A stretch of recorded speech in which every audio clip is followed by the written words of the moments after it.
السلام عليكم ورحمة الله وبركاته. ازيكم عاملين ايه؟ النهاردة هنعمل مكرونة في حلة واحدة.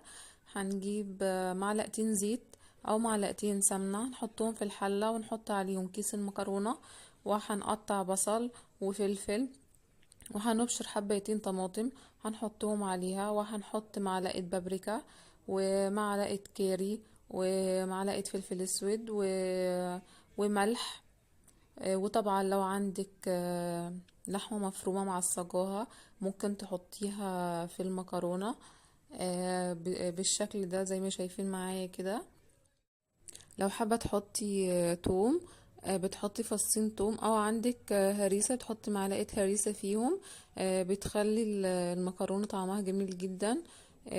زي ما انتوا شايفين معايا كده، هي معلقة هريسة، معلقة فلفل اسود، معلقة كيري. الكيري بيخلي المكرونة طعمها تحفة بجد.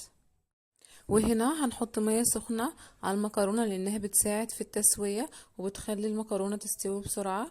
بجد المكرونة دي سهلة والطريقة بتاعتها بسيطة جدا وطعمها تحفة.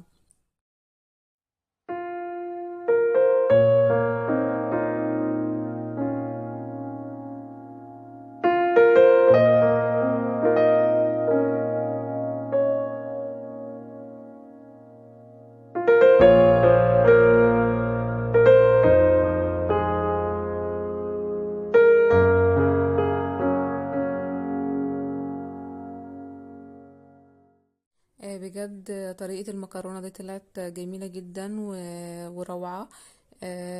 كده شكلها بعد ما طلع. أتمنى أشوف تعليقاتكم على الوصفة والاشتراك في القناة وتفعيل الجرس عشان يوصل لكم كل جديد مني إن شاء الله.